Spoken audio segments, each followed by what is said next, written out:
Assalamualaikum warahmatullahi wabarakatuh.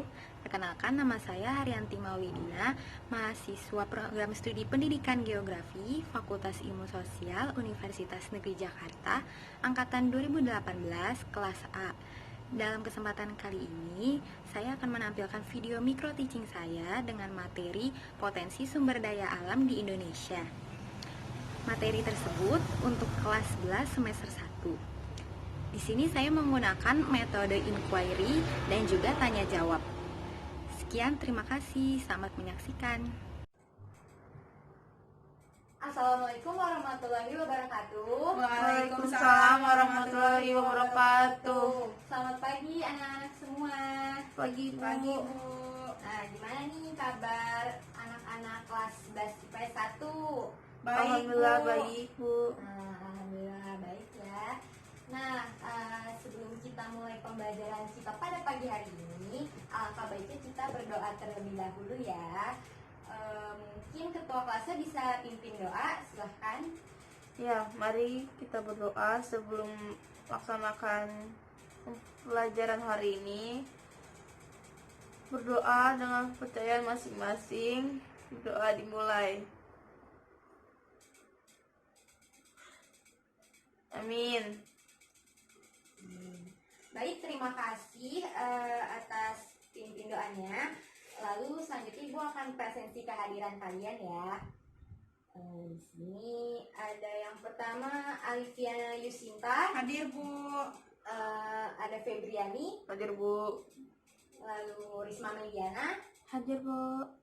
Syifa Yulianisa. Hadir Bu. Furqon Asyari. Hadir Bu. Syamil Abian. Hadir Bu.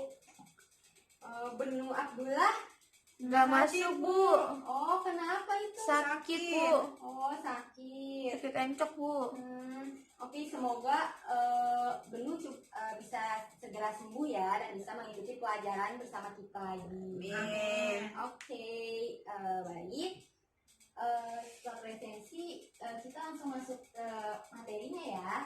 Nah, sebelumnya pada pertemuan kemarin kita kan sudah pernah belajar tentang klasifikasi sumber daya alam. Nah, di situ kan disebutkan klasifikasinya tuh ada yang berdasarkan jenis, sifat, dan juga lainnya gitu ya.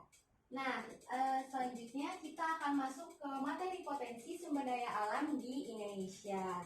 Nah, tujuan pembelajaran dari potensi SDA di Indonesia ini adalah siswa dapat berpikir logis, kritis, kolaboratif, dan rasa ingin tahu untuk memahami sumber daya alam yang ada di Indonesia. Lalu selanjutnya siswa juga dapat menganalisis potensi sumber daya alam kehutanan, pertambangan, kelautan, dan juga pariwisata di Indonesia, serta dapat menganalisis sumber daya alam baik itu kehutanan, kelautan, pariwisata, pertambangan yang ada di Indonesia. Nah, tanpa berlama-lama lagi, kita langsung masuk ke materinya ya. Nah, di sini potensi SDA Indonesia yang pertama ada SDA kehutanan di Indonesia. Nah, Ibu akan menjelaskan sedikit ya. Di sini terbagi menjadi 3, yaitu hutan produksi, hutan konservasi, dan juga hutan lindung. Nah, untuk yang pertama adalah hutan produksi. Menurut Undang-Undang nomor 41 tahun 1999 angka ke-7, hutan produksi adalah hutan yang memproduksi hasil produksi hutan seperti kayu dan juga non-kayu seperti buah-buahan dan sejenisnya. Lalu ada hutan konservasi. Menurut Undang-Undang nomor 41 tahun 1999 angka 9, hutan konservasi adalah hutan yang melindungi keanekaragaman hayati dan juga satwa beserta ekosistemnya. Seperti itu. Nah, selanjutnya ada hutan lindung nih. Mungkin ada yang bisa jawab pengertian hutan lindung itu apa sih? Saya Bu. Oke, silakan Alifiana. Hutan lindung adalah kawasan hutan yang mempunyai fungsi pokok Bu sebagai perlindungan sistem penyangga kehidupan, untuk mengatur tata air, mencegah banjir, mengendalikan erosi, mencegah intrusi air laut, dan memelihara kesuburan tanah, Bu. Nah, betul sekali penjelasan dari Alifiana. Terima kasih. Ada pembagian hutan konservasi. Di sini ada kawasan suaka alam, kawasan pelestarian alam, dan juga taman mini. Nah, mungkin di sini ada yang bisa menyebutkan contoh cagar alam itu apa sih? Saya Bu. Baik, Risma, silakan. Contoh kawasan yang dijadikan cagar alam di Indonesia itu ada cagar alam Pananjung, Pangandaran di Jawa Barat, cagar alam Nusa Kambangan Barat, dan cagar alam Nusa Kambangan Timur di Jawa Tengah. Nah, itu dia contohnya. Terima kasih, Risma. Nah, untuk Suaka Marga Satwa itu contohnya kayak Ragunan ya, Ragunan, terus apalagi Taman Safari gitu ya, bisa ya dijadikan Suaka Marga Satwa. Selanjutnya Taman Nasional. Di sini ada contohnya tuh Taman Nasional Gunung Rinjani, Taman Nasional Gunung Salak Cidahu, dan sebagainya. Lalu untuk Taman Hutan Raya, contohnya ada Taman Hutan Raya Juanda di Bandung. Ada yang tahu? Tahu ada gua Jepang ya? Ah, betul, Risma. Terus selanjutnya ada taman wisata, itu seperti taman wisata alam mangrove ya. Ada yang tahu juga? Tahu Bu. Nah, baik. Nah, selanjutnya ada taman guru. Ada yang tahu nggak sih taman guru apa? Apa baru dengar? Baru Bu, Baru dengar, taman Bu. guru dengar Bu. Baru dengar ya? Nah, taman guru ini artinya adalah hutan yang difungsikan untuk mengakomodir wisata berburu seperti itu. Bisa dilanjut? Nah, di sini ada pertanyaan, apa saja potensi hutan di Indonesia? Nah, di sini ada fungsi ekonomi, fungsi ekologi, dan fungsi sosial. Saya minta satu orang dong untuk menyebutkan fungsi-fungsi dari ketiga ini. Ada di buku ya semuanya. Saya Bu. Baik, Syifa silahkan. Kalau fungsi ekonomi itu ada kayu. Jadi secara keseluruhan Indonesia kan memiliki banyak tumbuhan tuh Bu. Nah jadi kayu-kayu tersebut tuh punya nilai ekonomis juga Bu yang cukup tinggi gitu. Nah terus kalau yang non kayunya itu ada juga Bu kayak madu, buah-buahan, jamur itu juga memiliki nilai ekonomis Bu. Nah lalu yang fungsi ekologinya itu ada sebagai penghasil oksigen dan mengurangi karbon dioksida, lalu sebagai penyeimbang alam, menyimpan cadangan air, mencegah tanah longsor, mencegah terjadinya erosi, tempat dan rumah sebagai jenis tanaman dan binatang, dan mengatur iklim Bu. Lalu yang fungsi sosialnya itu sebagai tempat wisata, sarana edukasi, desa penelitian, dan sarana olahraga Bu. Nah, baik, terima kasih Syifa atas contohnya ya. Nah, bisa dilanjut. Nah, habis dari hutan, kita langsung ke SDA pertambangan di Indonesia nih. Yang pertama ada minyak bumi.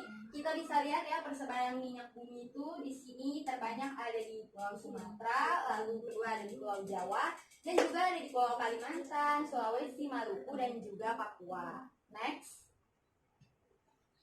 Nah, di sini ada gambar-gambar barang hasil tambang nih.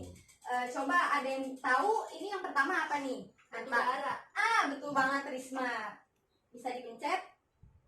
Oke, nongolnya batu bara. Nah, udah kelihatan ya yang ini tadi apa nih? Coba. Emas Bu. Betul, emas. Oke, selanjutnya nih. Ada yang tahu nggak nih? Kayak batu nih. Breksi bukan Bu? Bukan. Bauksit.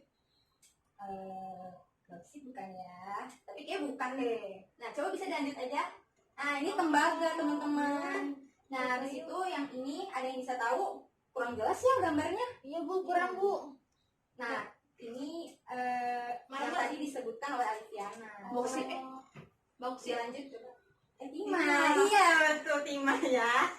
Nah, yang ini. Oke, pasir besi ya, teman-teman. Oke, bisa dilanjut. Nah, tadi kita udah dari SDA tambang, sekarang kita ke SDA kelautan di Indonesia. Di sini dibagi menjadi dua, yaitu ada potensi sumber daya kelautan yang dapat diperbarui dan juga ada yang tidak dapat diperbarui. Nah, contoh yang dapat diperbarui itu ini ya yang sering kita makan, yaitu perikanan. Banyak sekali ya perikanan di Indonesia itu jenis-jenisnya, dan menjadi potensi yang sangat dikuatkan di Indonesia gitu kan. Kalian tahu kan dulu ada slogan ayo makan ikan gitu kan, Iya, karena pernah. kita negara maritim seperti itu. Lalu ada juga potensi hutan mangrove seperti itu. Nah, yang tidak dapat diperbaharui itu seperti yang slide berikutnya. Jadi di laut itu di pesisir ada juga cadangan hasil minyak, lalu tambang-tambang lainnya. Itu ya. Lanjut. Nah, di sini yang terakhir ada sumber daya pariwisata di Indonesia. Nah, Ibu mau minta relawan nih, mungkin 5 orang kali ya, 5 orang. Sebutin objek wisata danau apa, terus ini sampai potensi pariwisata sejarah di Indonesia itu apa aja. Mungkin kalian bisa lihat ya di buku kalian itu sudah tercantum. Mungkin ada yang mau maju duluan dari urutan pertama. Saya Bu. Ya, boleh Risma, silakan. Saya maju atau di sini aja Bu? Oh, di situ aja nggak apa-apa. Iya Bu. Kalau saya boleh milih gak Bu? Boleh, silahkan. Saya mau pilih potensi pariwisata sejarah. Ya, silahkan Risma. Potensi pariwisata sejarah yang menurut saya itu potensi banget itu kayak di Kota Tua, terus juga di Gunung itu apa, Lawang Sewu, kayak sejarahnya banyak kan Bu. Terus juga banyak lagi di tempat kayak Goa Jepang, itu menurut saya tuh potensi pariwisata sejarahnya itu banyak. Apalagi kan kita pernah dijajah oleh penjajahan Jepang, Inggris, maksudnya Portugis, Spanyol gitu Bu. Ya. Baik, terima kasih Risma. Selanjutnya ada lagi yang mau menjelaskan? Saya Bu, Nah, baik, silakan Anityana.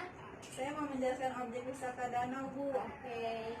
Kalau menurut saya yang menjadi potensi pariwisata di Indonesia menurut objek wisata danau tuh ini Bu, contohnya ada Danau Toba Bu di Sumatera Utara, kan udah terkenal banget ya Bu Ya, ya betul untuk jadi banget. pariwisata di Indonesia. Kemudian ada Danau Kelimutu Bu di Flores NTT.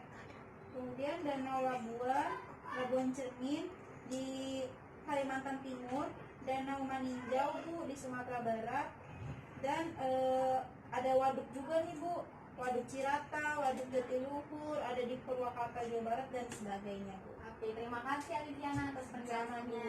Selanjutnya tadi kayaknya ada yang bersemangat sekali nih. Saya Bu. Syifa, silahkan. Iya Bu, saya mau menjelaskan potensi pariwisata budaya Bu. Oke. Jadi kan kalau di Indonesia itu kan cukup banyak ya Bu budayanya gitu, suku-sukunya juga banyak gitu Bu.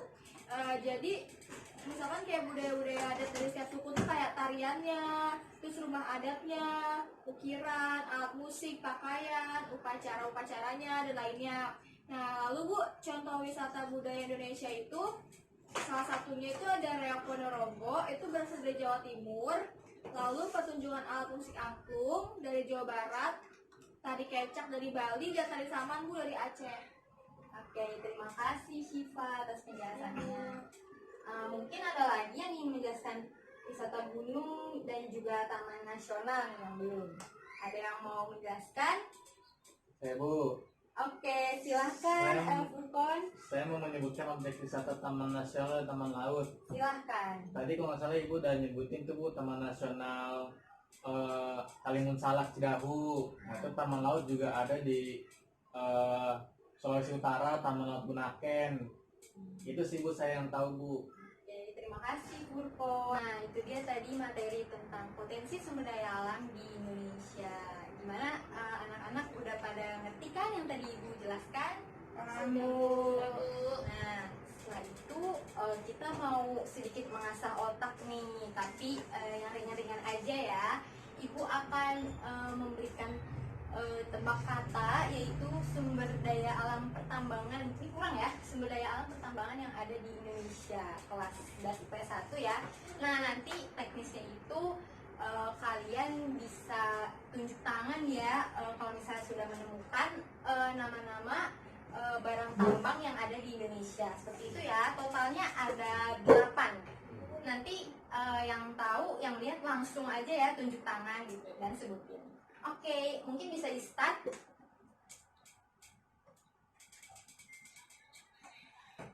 Nah, ini dia. Coba, ada nggak yang bisa? Saya Bu. Aduh, siapa dulu nih? Saya, Bu. Oke, Syifa dulu deh. Batu bara Bu yang atas. Yang mana tuh? Oke. Saya, Bu. Iya ya, Alifiana. Pasir besi Bu, bawahnya batu bara Bu. Saya Bu. Oke. Saya Bu. Iya, Febriani, ayo. Minyak bumi Bu. Nah, tadi kita sudah melakukan kuis ya untuk mereview materi potensi SDA di Indonesia. Nah, kuis ini termasuk ke dalam LKPD, yaitu Lembar Kerja Peserta Didik. Seperti itu ya. Tadi yang menang kuisnya itu Alifiana, ya. Oke, selamat untuk Alifiana. Terima kasih Bu. Nanti Ibu akan tambahkan nilainya ya. Terima kasih Bu. Oke, sama-sama. Nah, sebelum menutup materi hari ini, mungkin ada yang ingin menyampaikan kesimpulan dari materi potensi SDA di Indonesia. Saya Bu, Alifiana. Baik, saudari Alifiana, silahkan. Jadi kesimpulan materi hari ini adalah persebaran potensi SDA di Indonesia itu ada 4 Bu, yaitu SDA kehutanan, terus hutan produksi, hutan konservasi, dan hutan lindung. Kemudian SDA pertambangan juga ada minyak bumi, batu bara, emas, tembaga, timah, dan pasir besi Bu. Nah selanjutnya SDA kelautan yaitu yang dapat diperbarui, contohnya seperti perikanan. Nah, yang tidak dapat diperbarui yaitu seperti cadangan minyak di pesisir laut Bu. Sedangkan untuk SDA pariwisata Indonesia yaitu potensi pariwisata alam, budaya, dan juga sejarah Bu. Baik, terima kasih atas kesimpulannya, Alifiana. Nah, udah pada paham kan materinya tentang SDA di Indonesia? Sudah Bu. Oke, apakah ada pertanyaan nih untuk yang terakhir? Tidak Bu. Oke, baik. Kalian sudah mengerti ya tentang materinya. Nah, selanjutnya untuk mengisi waktu kalian di rumah gitu ya, ada evaluasi gitu. Nah, ini dia anak-anak, evaluasi pembelajaran materi SDA ya. Nanti soft file-nya akan Ibu kirimkan di grup kelas kalian ya. Lalu kalian mengerjakannya, tenggat waktunya itu sampai kapan maunya? Besok ya, jam 7 pagi kalian harus ngumpulin di Google Classroom. Kodenya sudah Ibu berikan ya di kelas ya. Ibu. Oke, sekian materi dari Ibu hari ini. Kurang lebihnya mohon maaf. Wassalamualaikum warahmatullahi wabarakatuh. Selamat pagi anak-anak. Waalaikumsalam warahmatullahi wabarakatuh. Terima kasih Bu. Terima kasih Bu. Ya, sama.